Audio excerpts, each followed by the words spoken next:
ตอนเช้าวันที่5มีนา2026นี้โรงเรียนการเมืองและการปกครองแขวงบริคำไซได้จัดพิธี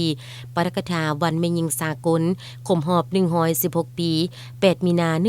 1910 58มีนา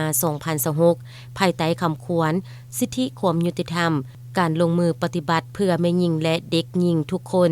จูที่ห้องประชุมของตนให้เกียรติเข้าร่วมหวนคืนวันสำคัญของท่านอาจารย์จงทรงจงเต็งหัวหน้าโรงเรียนการเมืองและการปกครองแขวงบริคำไซมีครูอาจารย์ภายในโรงเรียนนักศึกษาทฤษฎีการเมืองระบบขั้นกลางหุ้นที่6เข้าร่วมวันแม่หญิงสากลกำเนิดเกิดขึ้นในท่ามกลางสภาพเศรษฐกิจของพวกศักดินาและนายทุนขยายตัวได้สร้างความหังมีให้พวกนายทุนสัมผัสยิ่งเพิ่มความทุกข์ยากลำบากให้แก่สาวกแรงงานโดยเฉพาะแม่นกรรมกรเพศหญิงถูกกดขี่ขุนหีดอย่างหนักหน่วงเฮ็ดเวียกหลายชั่วโมงแต่ได้รับค่าจ้างแรงงานราคาถูกเฮ็ดเวียกบ่มีระบอบปกปักรักษาสุขภาพของแม่หญิงและเด็กน้อยต่อหน้าสภาพการแลกความทุกข์ทรมานดังกล่าวกรรมกรแม่หญิงรู้สึกเครียดแค้นจึงได้สามัคคีกันลุกขึ้นต่อสู้ทวงให้พวกนายทุนต้องแก้ไขชีวิตการเป็นอยู่ของเขาเจ้ามาถึงปี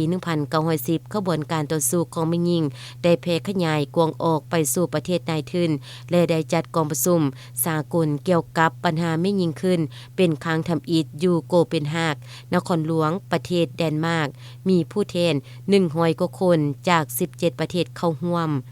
กองประชุมดังกล่าวได้ตกลงรับรองเอาวันที่8มีนาของทุกๆปีเป็นวันแม่หญิงสากล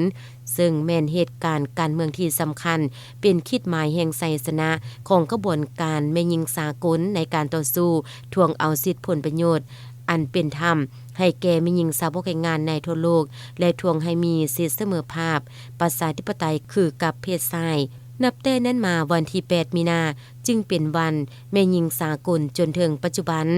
พร้อมนั้นท่านยังได้ยกให้เห็นการเติบใหญ่ขยายตัวของศูนย์กลางสหพันธ์แม่หญิงลาวและสหพันธ์แม่หญิงแขวงบริคำไซ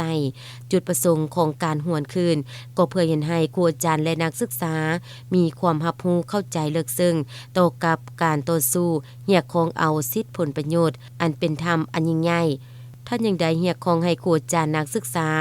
จงได้สืบต่อพันธุ์ขยายส่งภารกิจปกปักรักษาและสร้างสาประเทศชาติเข้าในความรับผิดชอบของตน